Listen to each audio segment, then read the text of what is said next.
First session is the holistic living session. I'm proud to introduce the moderator, Hilary Garibaltis, who's going to be moderating the session. Hilary serves as the current executive director of the National Ayurvedic Medical Association and is a former founder and former dean of the Kripalu School of Ayurveda. She received her initial training in 97-98 from the New England Institute of Ayurvedic Medicine and continued with advanced training in the US as well as in India between 2000 and 2007. She continues to study with the world's leading teachers in the US and in India whenever she gets a chance. So, Hilary, take it away. Thank you. Thank you all. And let's give a round of applause to our wonderful panel.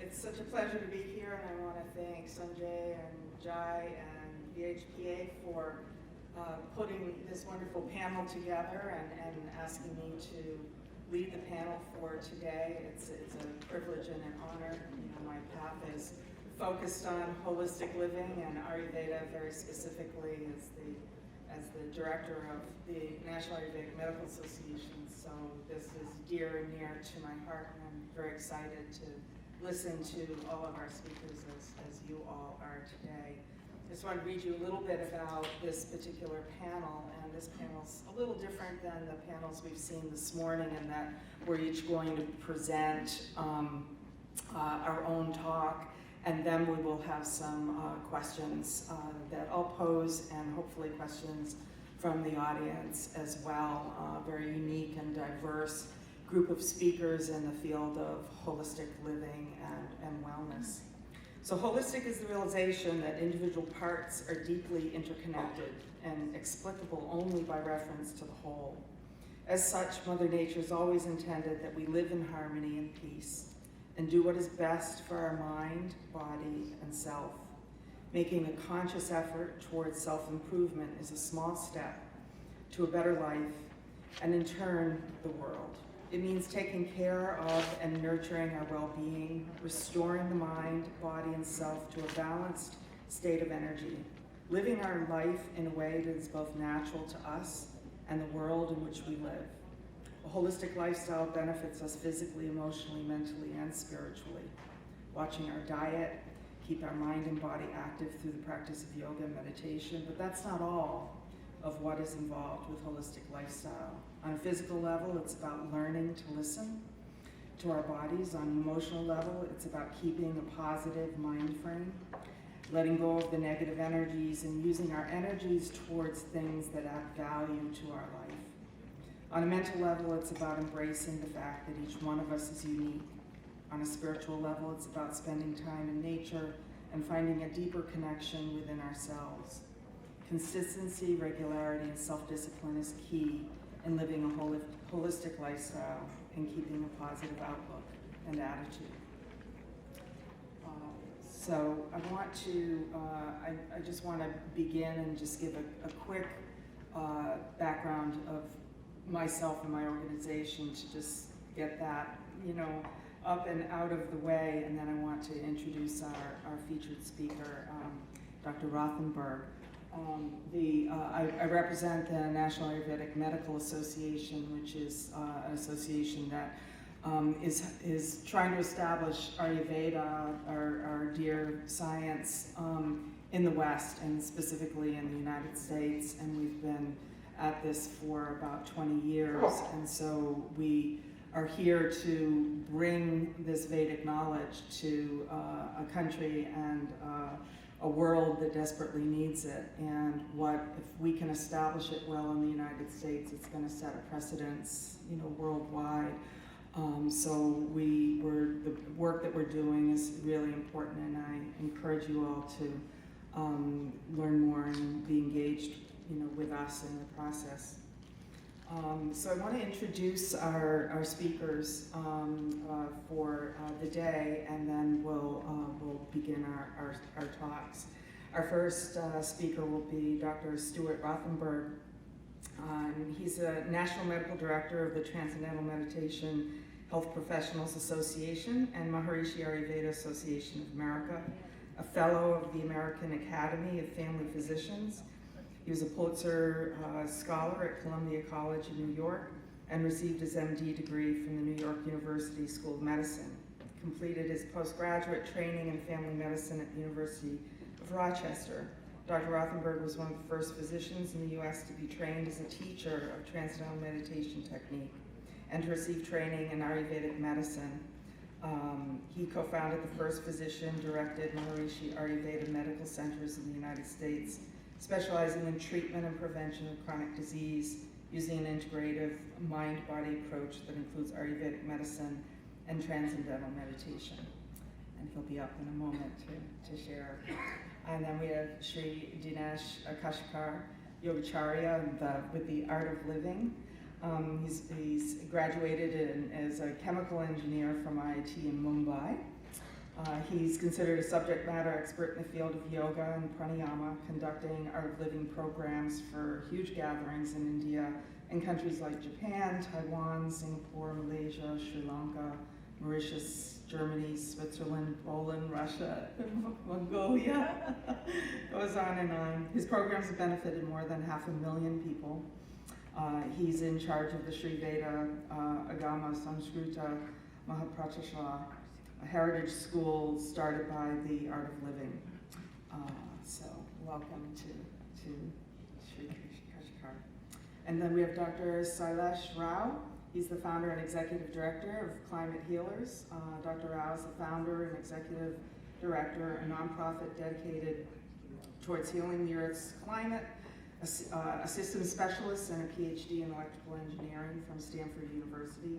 Dr. Rao worked on the internet communications infrastructure for 20 years after graduation. In 2006, he switched careers and became deeply immersed full-time in solving the environmental crisis affecting humanity. Dr. Rao is the author of 2 books, Carbon Dharma, The Occupation of Butterflies, and Carbon Yoga, The Vegan Metamorphosis, and an executive producer of 4 documentaries. Dr. Rao is a human, earth, and animal liberation activist, husband, dad, and since 2010, a starstruck grandfather. He's promised his granddaughter, Kamaya, that the world will be largely vegan before she turns 16 in 2026. So welcome. And then we have Dr. Angelina Mehta. She's a naturopathic physician, is licensed in naturopathy. She graduated from Chapman University cum laude in 2005 and the Southwest College of Naturopathic Medicine in 2010. She's extensive training in women's and men's medicine, endocrinology, and acupuncture, and has furthered her knowledge in homeopathy, botanical, and environmental medicine. Dr. Mehta has also taught and spoken about naturopathic medicine within the community. Her 15 years military experience helped develop exceptional leadership and teaching skills, and her undergraduate studies imparted to a greater understanding of the law, policies, government function, and sociology. So welcome to Angelina and our whole crew. So I'd like to invite Dr. Rothenberg to begin our series of talks this afternoon.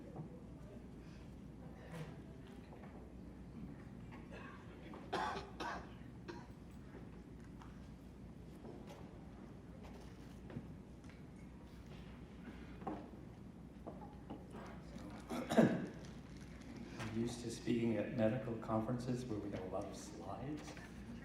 So I'm kind of in that habit. Hope that'll be okay.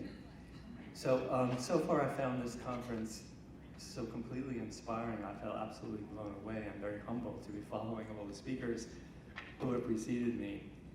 Starting last night with that beautiful talk by Rajiv Malhotra, and the part that I loved, and someone earlier commented, and it seemed it was a little controversial, but I just thought it was really very apt, where he described the different categories of people of Hindu tradition in America, and the different ways that they might make their contribution, from people who are kind of in the closet and doing this surreptitiously, those who were more out front and those who were very bold and out front and so forth. But I thought there's yet another category that might be introduced, and that's people like me, who aren't from the Hindu tradition, but who were deeply inspired by it, in my case from a very young age, and who made it made it really their life's work to advance these principles and these concepts within mainstream American life. In the spring of 1968, I was a senior at Columbia in a classroom, an elective course I was taking on Eastern religion. And the professor, who was not at all of Indian origin, she was German, she wrote on the board, as I remember writing in those days, I wrote on the board, and she was writing these famous aphorisms from the Upanishads and the Bhagavad Gita, and I said, why hadn't I ever heard these before? And I thought, this is obviously the truth of life. It just dawned on me. It was one of these, aha experiences. And I knew then that I wanted this to be a centerpiece, the centerpiece of my life.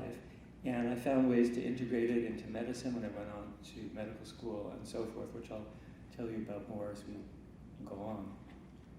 So holistic living, the Vedic ideal of healthy life. Next slide. Holistic living, there are so many ways to explain it, but we could say it includes balance of 4 levels: mind, body, behavior, and environment. I'm going to come back to these 4 levels as we go on. The Vedic tradition of India, which includes yoga, meditation, and Ayurveda, provides a wealth of practical wisdom, highly relevant to maintaining health and balance in today's busy, stressful world. I think one of the most inspiring things and rewarding things for me as a physician has been working with these most ancient principles and concepts and finding that they actually provide the solution to the most pressing problems of modern health and modern life. One of the things I learned early on from my teachers was this beautiful tradition, Vedic tradition, of paying respect for the teachers and honoring the teachers, and we've seen that so many times today, honoring the Guru. I wanted to honor at the outset my 2 principal teachers. There have been others, but particularly Maharishi Mahesh Yogi and Rajvajra Brihaspati Dev Triguna. Maharishi was the founder of the Transcendental Meditation Technique and Maharishi Ayurveda, responsible for promulgating meditation and Ayurveda throughout the world. I'm sorry, next slide. I should remember that I'm not controlling this from here. So Maharishi, founder of TM and Maharishi Ayurveda, and really a major driving force in bringing meditation and Ayurveda to the West and all around the world. And Rajvajra Brihaspati Dev Triguna was a disciple of Maharishi. He was former president of the All India Ayurvedic Congress and honorary physician to the President of India. And it was so fulfilling for me that on August 30th of this year, Prime Minister Modi selected these 2 as 2 out of 12 master healers of India to be honored by the government of India with their own postage stamp, commemorative postage stamp, which is actually what's pictured here.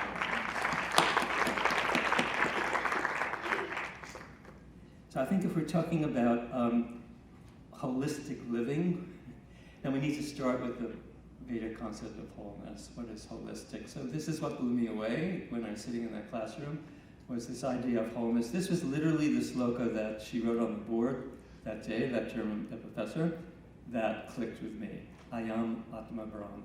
The self is Raman, the wholeness of life. I said, okay, self, my inner self, is identical with the totality of the universe. So that's something worth delving into.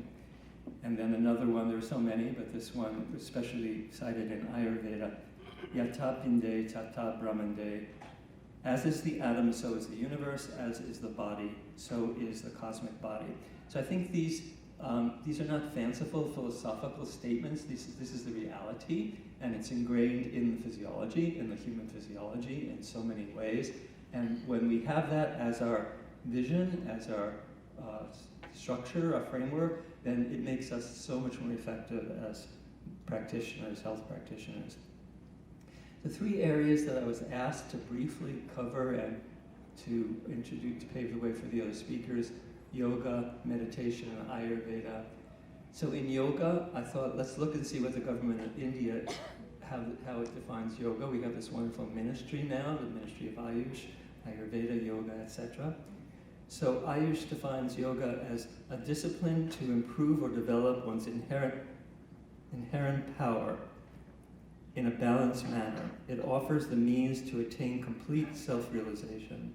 Yoga can be defined as a means of uniting the individual spirit with the universal spirit of God. And I thought that was so great that the Ministry of Ayush does not shrink from discussing yoga in terms of asana postures or whatever, but really has this authentic Vedic vision of what yoga is their official definition. Here are some other traditional definitions from the classical text. From the Yoga Sutra, chapter 2, Yoga Chitta Vritti Nirodha, meaning yoga is the least excited state of the mind. And from Bhagavad Gita, chapter 2, Yoga Sutra is chapter 1, Bhagavad Gita, chapter 2, Samatvam Yoga Uchyate, balance of mind is called yoga. And a few verses later, Yoga Kamasu Kaushalam, yoga is skill in action. So many levels of yoga, from very internal, least excited state, a little bit more expressed, balance of mind, and then most expressed in the field of action, how it affects our action, balance of action. Yoga, in the Yoga Sutra, Maharishi Patanjali describes Ashtanga Yoga, that there are 8 limbs of yoga. It's tremendous. If we want to talk about holistic living, we need look no further than the Ashtanga Yoga of the Yoga Sutras.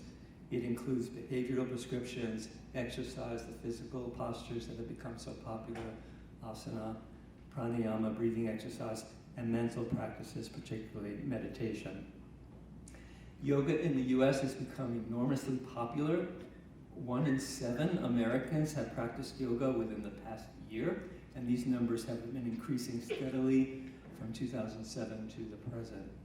And the National Institutes of Health's National Center for Complementary and Integrative Health reports scientific documentation for the benefits of yoga in the following areas, and they're very rigorous. When they do these reviews, the NIH Center is very rigorous in what they would include as credible research, but they stand behind this research on yoga in the area of stress management, mental and emotional health, healthy eating and lifestyle habits. Yoga improves sleep and physical balance. It's been shown to improve menopausal symptoms. It improves pain management, provides assistance for weight reduction, smoking cessation, and reduces fatigue and improves quality of life in chronic disease patients. Of course, that each one of these could be a subject of its whole enormous talk or even a course, but I'm just going through this as a way of introducing the whole subject.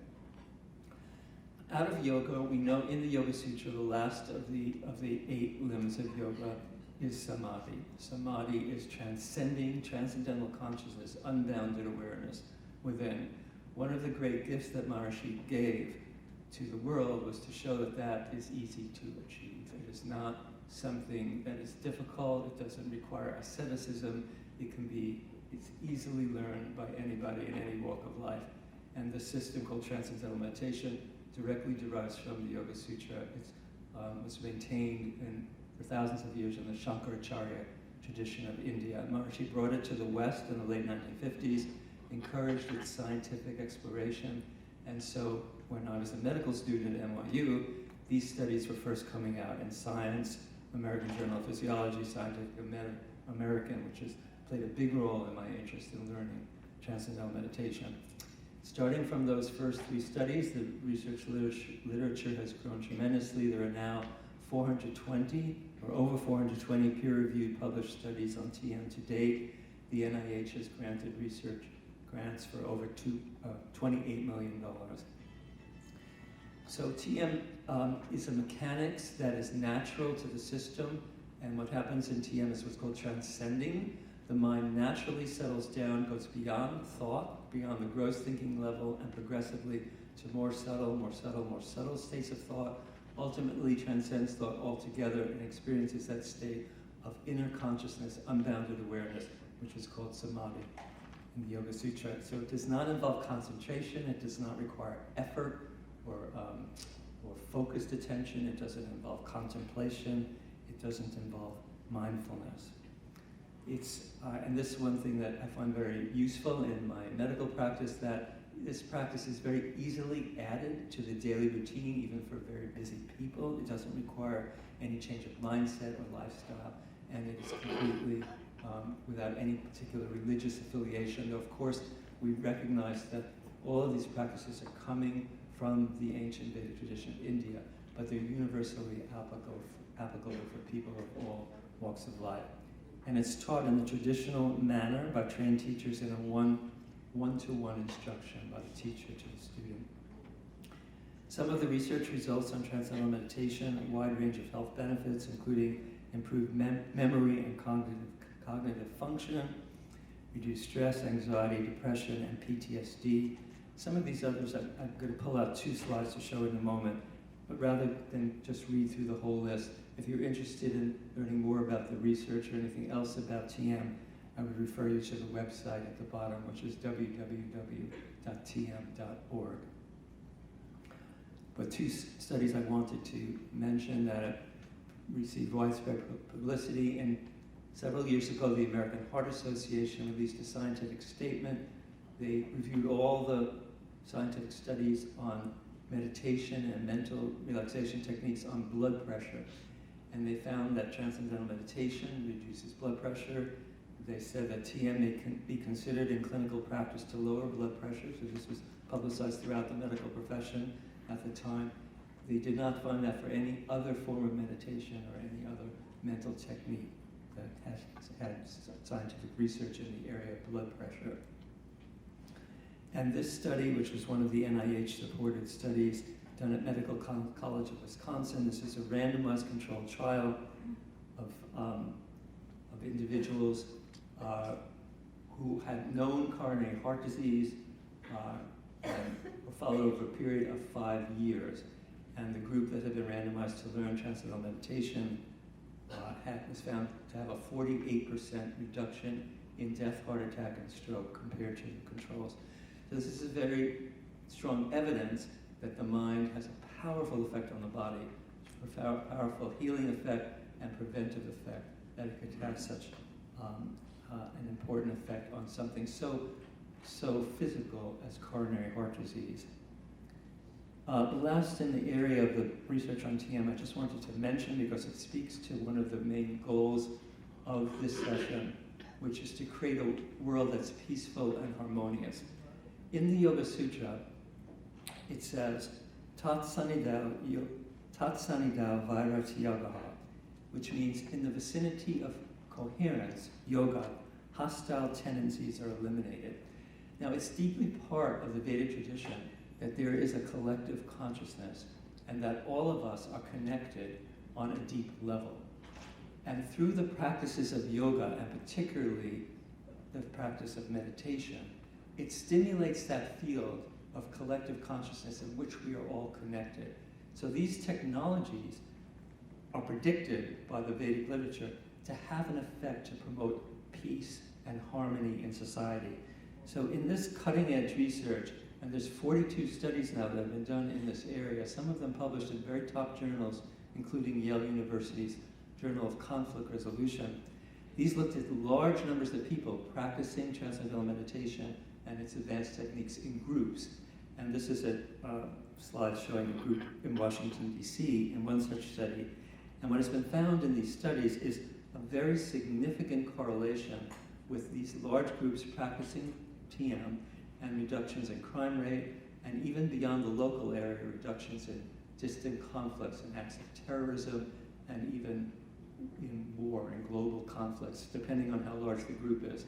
This research, though it seems to be amazing to the Western mind, is actually very much in tune with the principles of the Vedic literature, and it's been signed off on by leading social scientists at universities throughout the country. So if you're interested in this work, I would suggest you Google the Global Union of Scientists for Peace, Global Union of Scientists for Peace, and there's a beautiful, very nice review of that. And very quickly at the end, Ayurveda, oldest continually practiced medical system. Ayurveda, the main principle of Ayurveda is balance of mind, body, behavior, and environment, and that Ayurveda teaches us how to live in harmony with natural law, and when we do that, it wakes up the body's own internal healing mechanisms. The body has tremendous capacity for self-healing and repair. We just have to know how to live in harmony with nature. I just there's a lot of statistics here. Like yoga, Ayurveda is growing in popularity. It's lagging a little behind the sister science of yoga. I want to give special appreciation to NAMA and Hillary's work at NAMA. They have been developing professional standards for Ayurvedic medical practice that are going to become now universal, I think. Many professional training programs in Ayurveda are coming up all across the country, including one that I'm on faculty of at Maharishi University of Management, which is an accredited Master's in Science program, and others that are listed here. And one very encouraging trend is the inclusion of Ayurveda in curricula as part of integrated medical curricula in medical schools across the United States, and some of these are listed here. And finally, as a practicing physician interested in Ayurveda, one of the most encouraging things for me has been this growing body of science showing that the core principles of Ayurveda are actually corroborated by modern science. And many of these studies were done by people who have no idea that this is what Ayurveda has been saying for thousands of years, but they're coming up with these research as if this is the first time these have been said. So the idea that there's body types or constitutional types, and one has to learn how to eat and behave and exercise in tune with one's own constitution, which is a hallmark of Ayurveda, is now being scientifically verified, especially in genomic studies. Excellent research. Gut health as key to systemic wellness, to general wellness, the health of the gut and digestion, originated in Ayurveda. Now everybody is talking about it. Vegetarian diet, I won't go into because we're going to have a separate talk on that, except to say there's a lot of good research on it. Long-term studies, many subjects coming out that prove the benefits of vegetarian diet. Timing is everything, according to Ayurveda. We need to know that in terms of our meals, our exercise. The main meal should be at lunch. And there's 3 excellent studies that have come out in the literature in the past 3 years that have corroborated this. Main meal at lunch. Early bedtime and rising time. So important. These simple behaviors that if everyone started to do this, it would cut chronic disease, I believe, by 80%. Timing of exercise. Exercise should be done in the morning. Ayurveda has said that. There's time immemorial. There's reasons for that. Modern research is showing that. And exercise should vary according to one's body type. Certain people need vigorous exercise. Certain people should not do vigorous exercise. So knowing that is so important. And then simply that interface between mind and body as a key to creating health, that ancient Ayurvedic principle. So in conclusion, the Vedic tradition of knowledge offers a broad vision of human potential for holistic living, encompassing mind, body, behavior, and environment, and ranging from the health of the individual to that of the society and the world. Modern scientific research is validating many of the core Vedic principles and practices which offer solutions to some of the most pressing problems in modern life. And I want to end with 2 inspiring quotes from the Vedic literature. Svasti prajabhaya paripalayantam. May the good belong to all the people of the world. And this was already mentioned earlier today. Vasudhaiva kutumbakam. The world is my family. Thank you very much.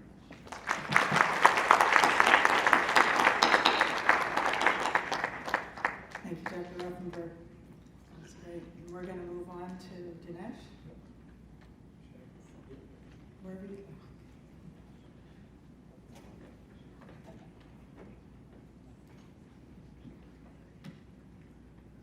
Namaste. So my name is Dinesh Kashikar, but people call me Kashi, it's nicer, like the serial.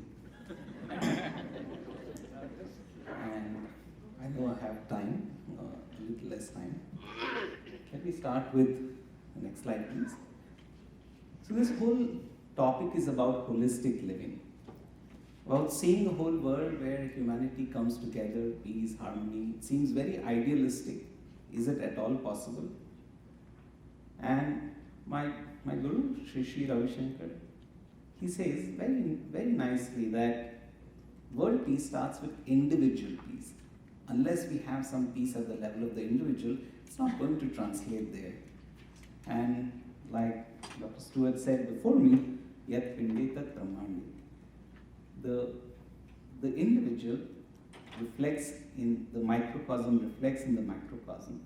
So if we start from where we are, we can get to where we need to be. Next slide, please. And the word yoga itself comes from the root yuj, which means to unite and to bring together.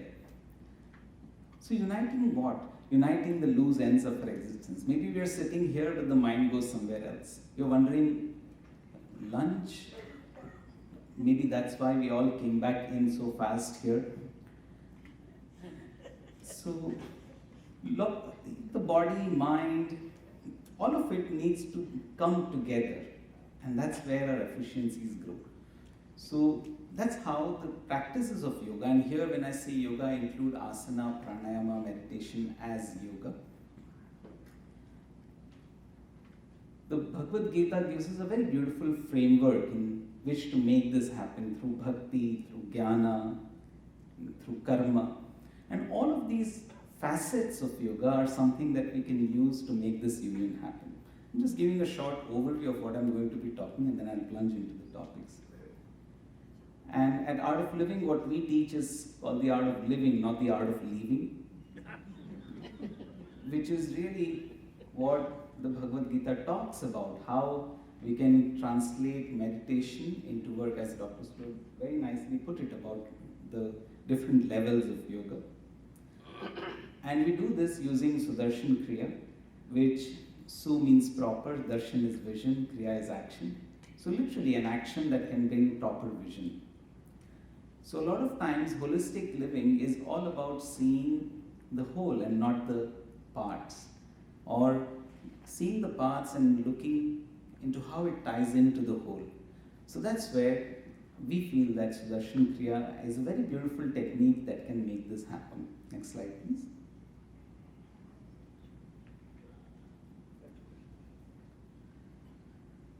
So this brings me to the topic, how we can look at holistic living.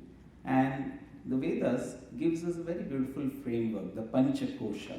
The Panchakosha talks of the whole of existence as Annamaya Kosha, Pranamaya Kosha, Manomaya Kosha, Vijnanamaya Kosha, and Anandamaya Kosha. Annamaya Kosha is that which is made up of food. And in a certain sense, what we see is food for the eyes, what we hear is food for the ears. So typically, you would look at the whole environment and this body as Annamaya Kosha. Pranamaya Kosha is the energy that animates this whole inanimate Annamaya Kosha. Manomaya Kosha is the mind that directs, that does all the interaction, the input and the output. I see using my eyes, but it's the mind that sees through the eyes. My hand lifts up, but it's the mind that lifts the hand. And Vijnanamaya Kosha, Vishishta Jnana, a specialized kind of awareness, knowledge, intuition. There is so much that is beyond what we see, the intellect. All of this comes under the Vijnanamaya Kosha, and Anandamaya Kosha, the basis. Why do I do whatever I am doing? Why do I drink that cup of tea? Why do I even listen to all of this? Because somewhere it gives me some joy, brings some happiness somewhere. Ties into the root of all that we're doing. And when we look at the whole of our existence in terms of these 5 layers, then we realize that living is not just about the Annamaya Kosha, it's not about food, it's not about exercise, but it takes care of all these layers of our existence. Next slide, please. So when we look at the Annamaya Kosha, caring for the environment in the body, nourishing the body, food, Ayurveda, all these concepts come into play. The Pranamaya Kosha, doing a proper pranayama. Again, prana comes to us from 4 sources. The food that we eat gives us prana. The breath gives us prana. Rest brings prana. We're tired the whole day. Maybe if you're feeling tired right now, you nod off a little bit, and then after some time you feel fresh again. Prana comes from rest. And so all forms of rest, whether it's sleep, meditation, all kinds of rest. And of course through knowledge. If there's something that's really inspiring, and many of us have experienced all the speakers who brought life into us, the energy raised up just because of some of the thoughts, some of the ideas that were presented. So prana can be raised through all these channels. The Manomaya Kosha, satsang, singing, spirituality, discussion, ideas that energize our mind. The Vijnanamay Kosha through meditation, sadhana, through the company of wise people, and Anandamay Kosha through service. And this is something so beautiful about the Hindu way of life, where service is the thing that powers all our spiritual practices. Every spiritual practice has always had service as its base. Why? Because it's good karma that can keep us on the path of spirituality. For us to become more refined in our consciousness, unless there is some service, it's like unless the pillars are strong, the roof doesn't stand. So all of these concepts of the Vedic lifestyle have been designed for holistic living, to nourish not just the Annamaya Kosha, not just the physical, but all aspects of our existence. Next slide, please. So, with these are very nice concepts, but how do we actually realize them in practice? And so we did a bunch of studies. This one is about meditation and environment, and I'm sure those text is very small, but maybe you can, at the presentation you can access it later on. I hope we can even put this on the website. But what we did was we looked at environmental behavior and how a practice of meditation ties into how people react. So that first question says, contributed money to and time to an environmental or wildlife conservation group. And we studied people who meditate and don't meditate and saw the responses. Similarly, stopped buying the product because it caused environment problems. And we, across the board, we saw that people who meditate, who have a spiritual practice, who have a grounding in a tradition like ours, are able to be much more environmentally conscious. And these are studies that have happened. This one is from the IJIR journal, and most of these are available online. You can look it up on our website also, in case you don't find anything else. Next slide, please. The yoga and the mind. Now this is something that's probably been the most researched. The Manomaya Kosha is directly impacted by our meditation, and I don't really need to speak much more about it, but a lot of these studies have shown that how a regular practice of meditation can make the difference. A lot of people try meditation and then let it go. I usually say this when the house is on fire, there's no point digging a well. But if you have dug a well and the water is ready, then you can put the fire out.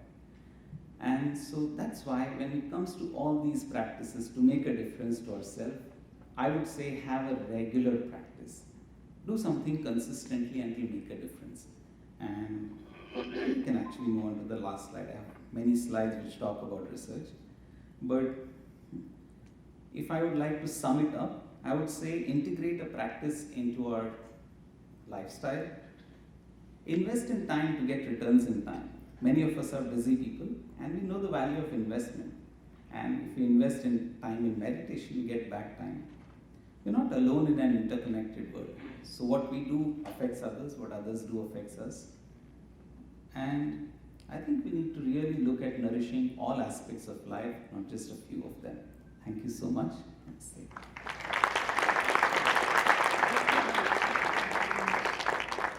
Dr. Mark?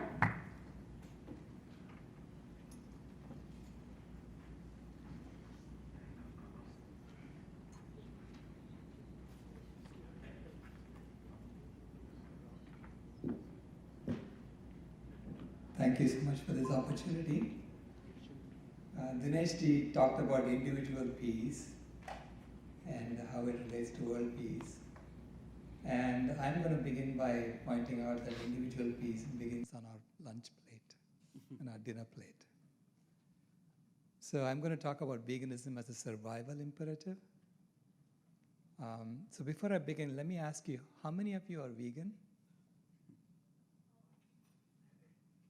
Very good. Now, how many of you would deliberately hurt an innocent animal unnecessarily? I see one hand.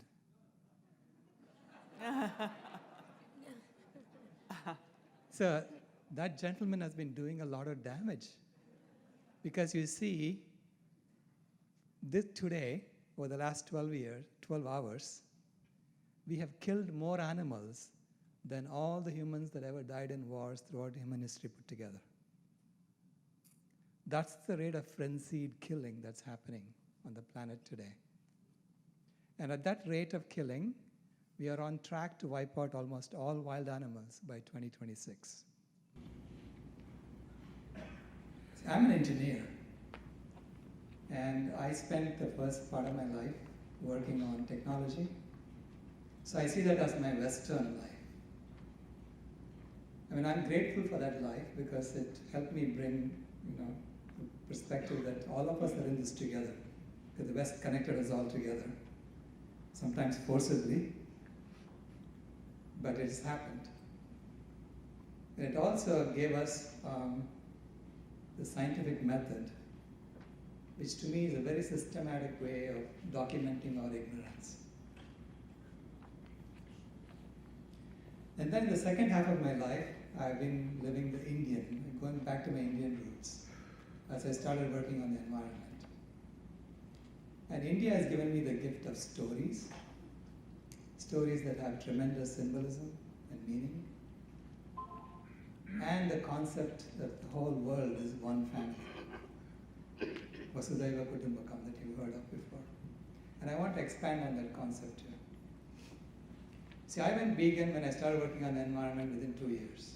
Because I realized that it is the number one thing you could be doing to address the environmental issues that are facing the world today. So I went vegan, and then I discovered the Battle of Kurukshetra. Because if you want to know what the Battle of Kurukshetra is with your relatives on the other side, just try telling people that their consumption of paneer is causing the Brazilian rainforest to die. They don't like it. The Amazon rainforest is burning today because of our consumption of animal foods. And as a result, California is also burning. The Arctic is also burning. So we have a survival problem, and we need to change. But how do we change? It's through stories. It's about getting people to change themselves. And this is something that happened to me after our granddaughter was born.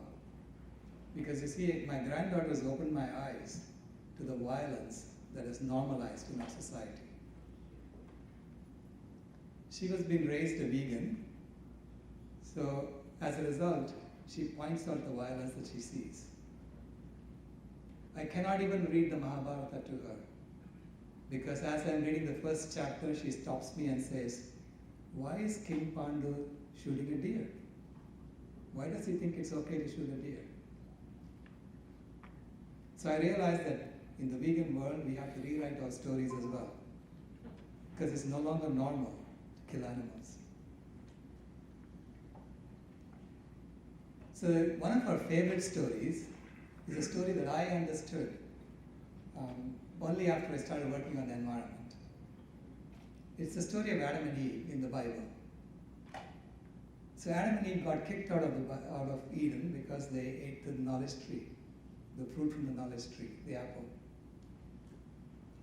I was trying to understand this, because this separation from nature is causing us to destroy nature at the moment. And then I discovered that there is a story from pre-Vedic times that elaborates on this story of the knowledge tree. And this is my granddaughter's favorite story. So the story begins with children playing with sticks and stones and rag dolls in the floor of their hut in the middle of the forest. So the children play the role of Adam and Eve in this story. And a rich uncle plays the role of the serpent.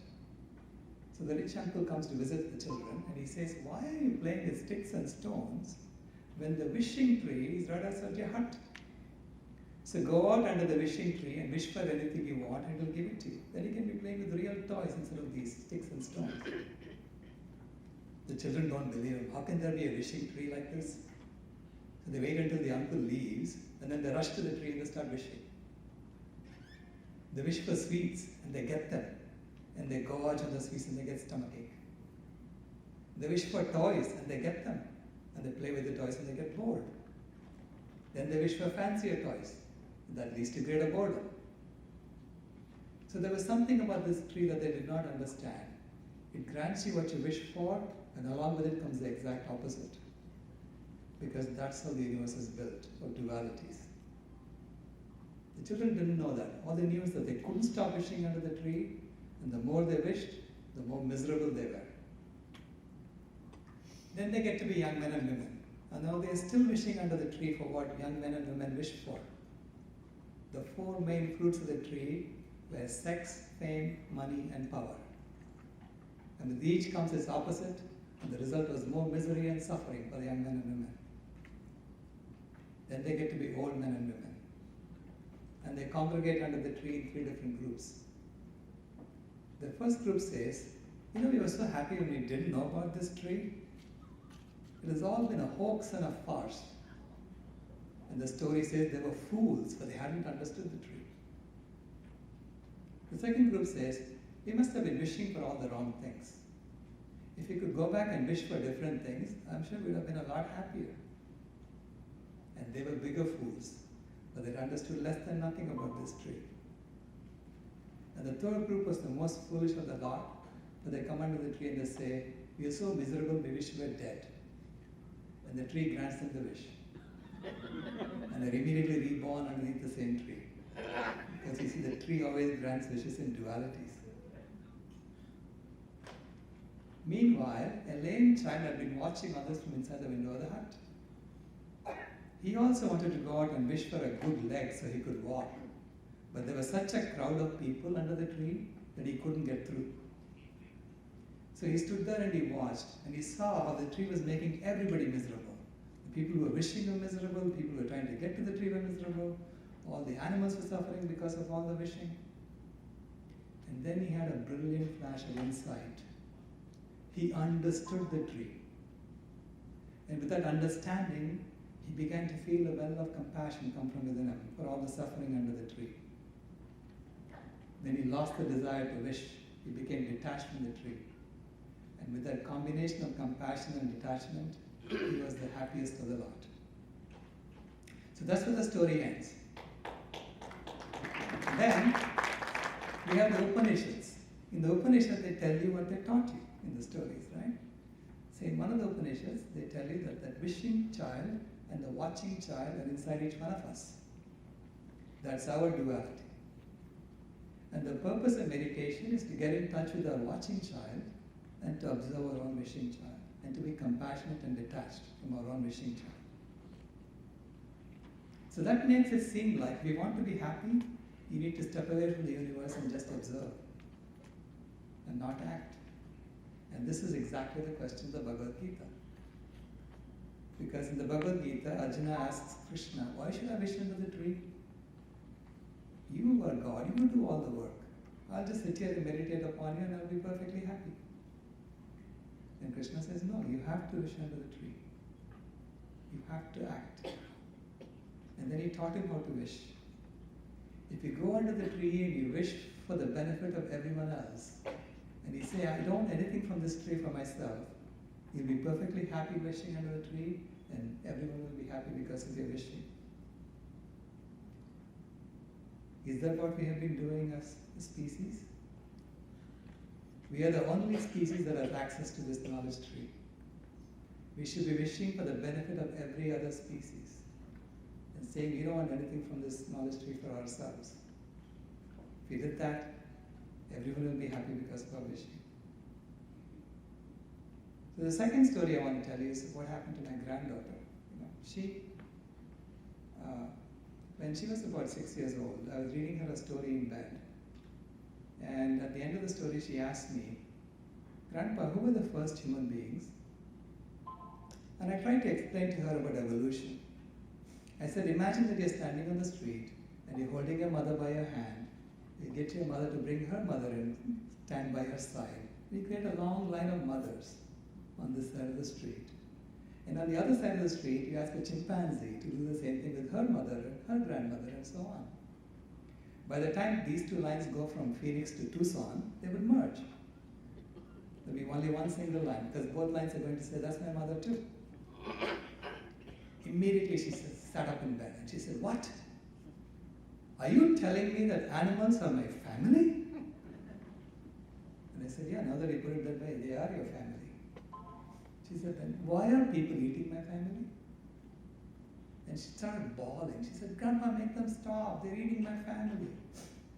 And she was naming names. Megan is eating my family. So-and-so is eating my family. And I was trying, my heart was being wrenched out of my body at that time, because I realized that I had created an environment where my granddaughter was seeing monsters everywhere. So I said, can I please stop? I am trying to do that. In fact, that's my job. That's what I've been trying to do for the last several years. She said, what? This is your job? It's the first time she had heard my job description. She said, do you know you haven't done your job? When will you do your job? And I told her I have to do it by 2026, otherwise we are all in big trouble. And she said, promise? I said, okay, I'll promise you. She said, will you give me a pinky promise? I said, sure, I'll give you a pinky promise. And she said, you can never ever break a pinky promise. And then she went to sleep. Okay? So that's the origin of my 2026 project, Vegan Mode by 2026. So I am going around the world pleading with people to help me keep my promise to my granddaughter, for our own good as well. Thank you very much.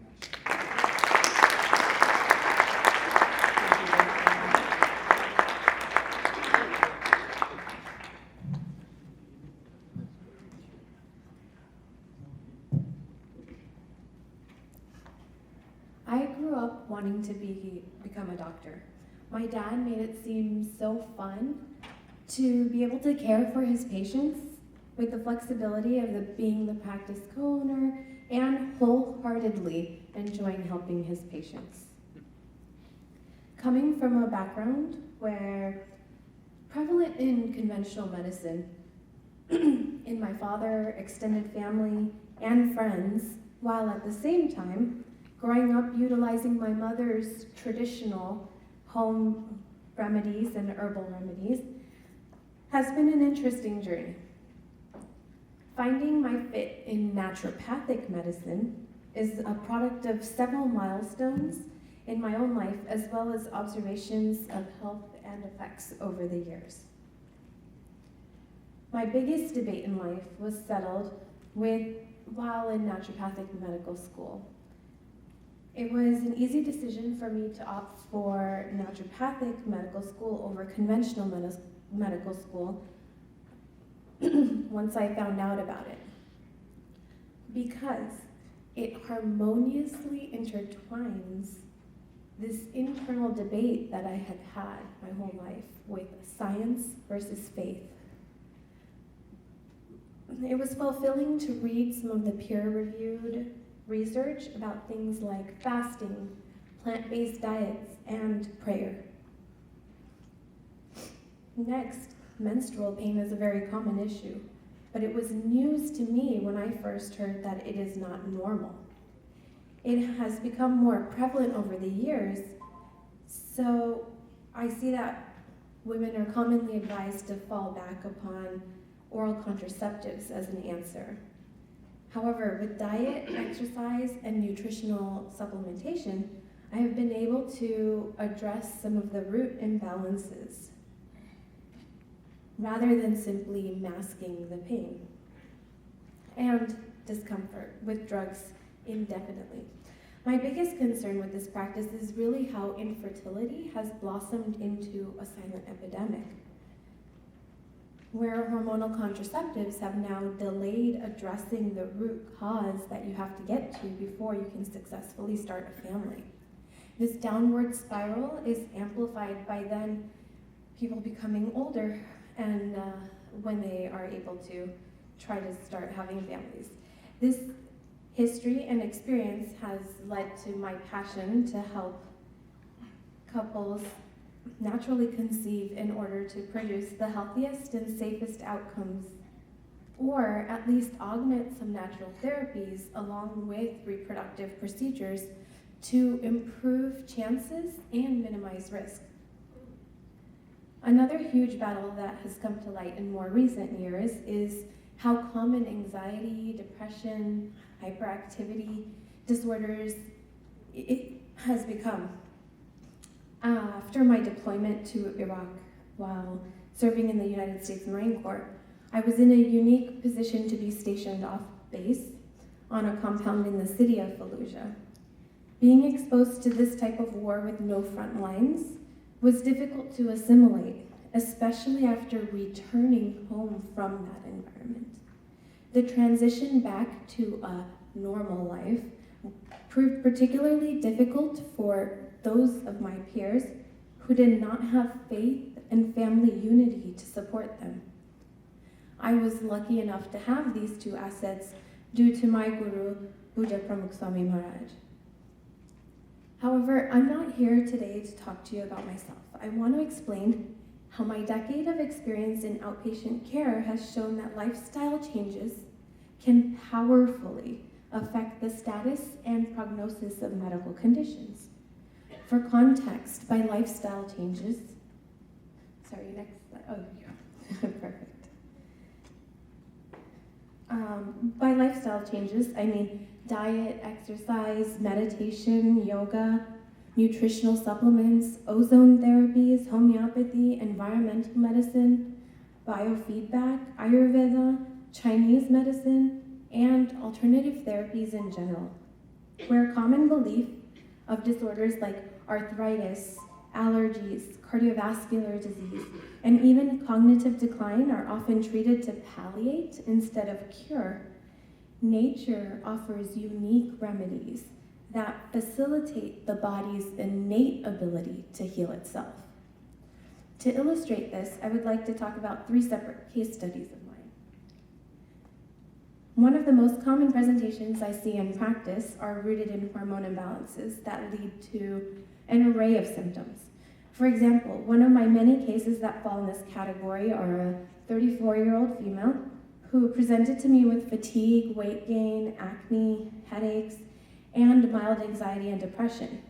Most of these symptoms came on gradually, and she only realized this was a problem once it progressed to a point that her crutches like coffee, proactive face wash, Motrin, and recreational activities or drinking couldn't mask anymore.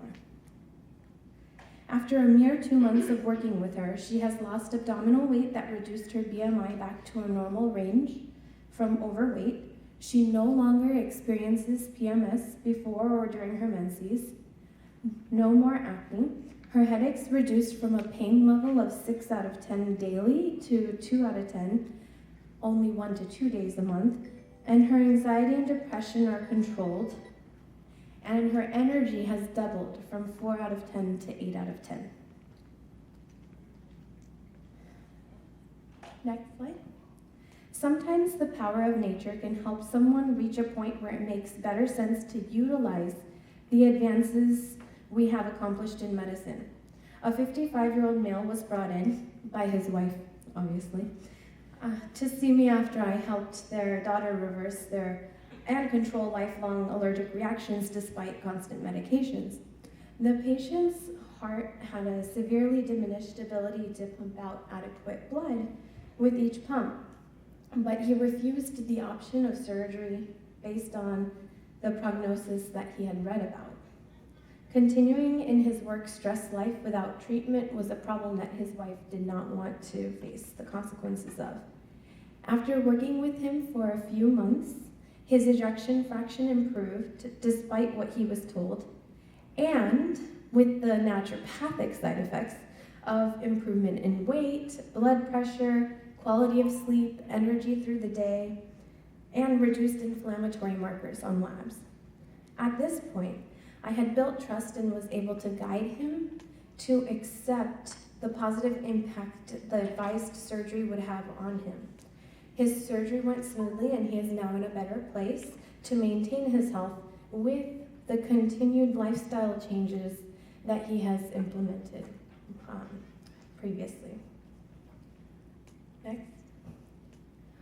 things that severely impact capacity in our elderly population nowadays is not only a physical restraint as much as a cognitive restraint.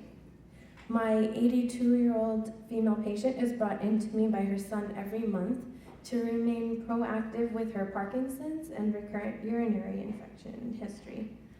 Before coming to me 6 months ago, her urinary infections returned monthly. It even turned to a point where she battled sepsis in the hospital from antibiotics not being enough to control the infection.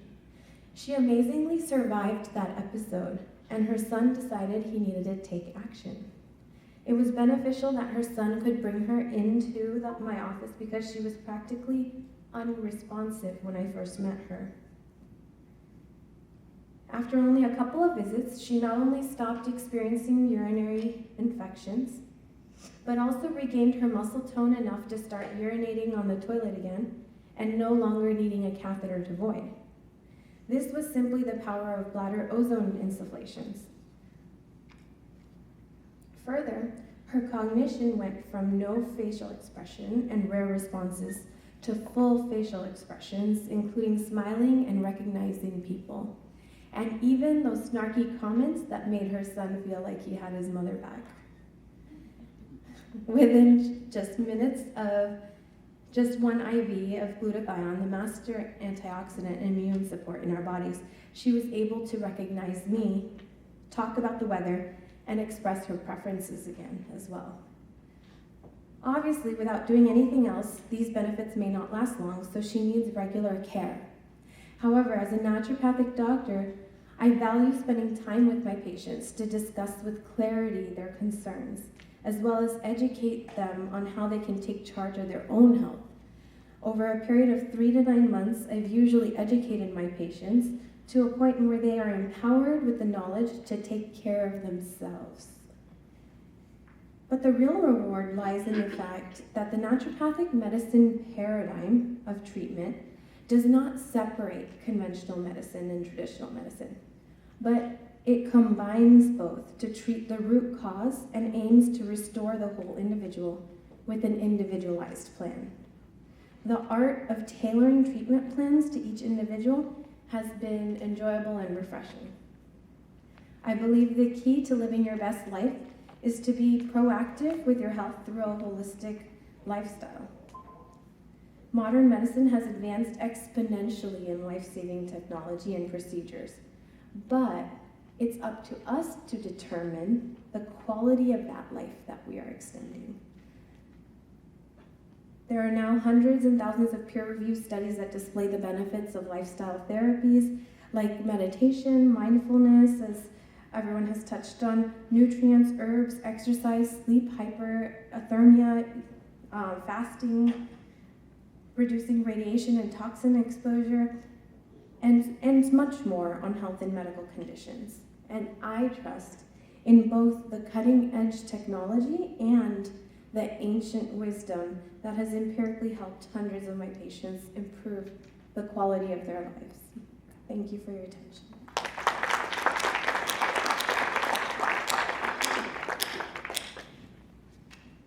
If anybody has any questions, they can bring them up. I have a few, and it looks like we got here too. So,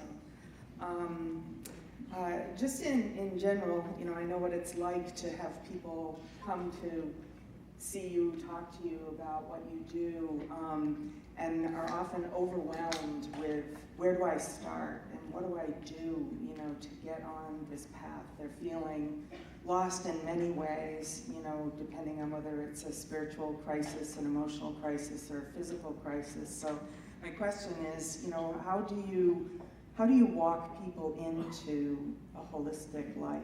You know, how do you talk to them and walk them into it? So I'll start with you, Dr. Rao. My answer is very simple.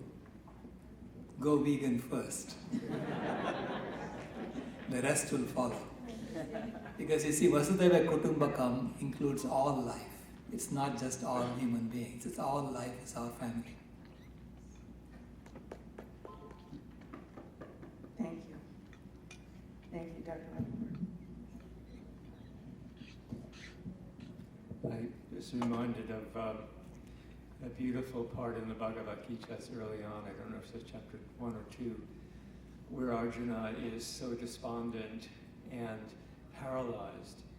And Lord Krishna, it says, to him who was overcome with sorrow, the Lord smilingly spoke these words.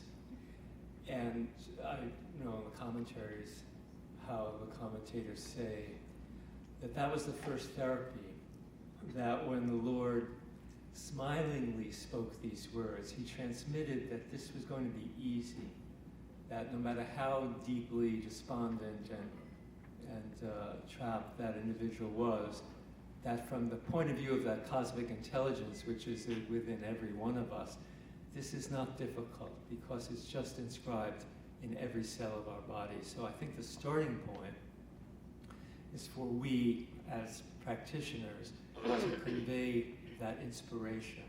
And I do often recommend people to read the Bhagavad Gita. I find it's extremely healing. And then all else we've been talking about just follows: balance and all that fantastic wisdom, and maintaining respect for everything in creation, and upholding every aspect of our own individual and collective life. Thank you. Thank you.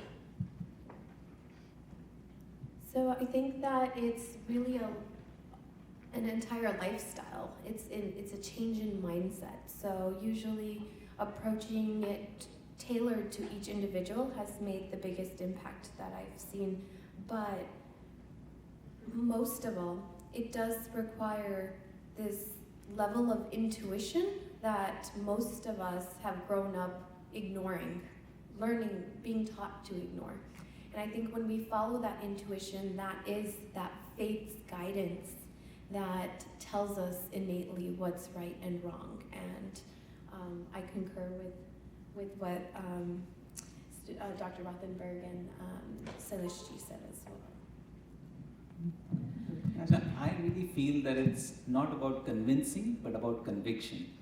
And if we have conviction, then everything else follows. So, and I think this works for everything that we're doing. And every speaker that's come here, I think this is what has been there in common. They have such conviction about what they're speaking, and that translates into all action. Thank you. We have more questions than we can actually ask, and I encourage you to, come to the teachers. Lots of questions about veganism versus vegetarianism are coming up, and I know it's going to take more than the 30 seconds we have left. So I encourage you all to take time to meet with Dr. Rao and discuss that. And it's a lively conversation and an important one to have for sure. And just in our last moment, just inspiring words that you'd want to leave the audience with around holistic living, and you've shared so much in your talks and just now about where to start, but to leave with some inspiration, and we'll give you all just a few seconds to share that. We'll start at this end and work our way down. Thank you, Hillary. I guess there's an art to living. Just live life, smile, be happy.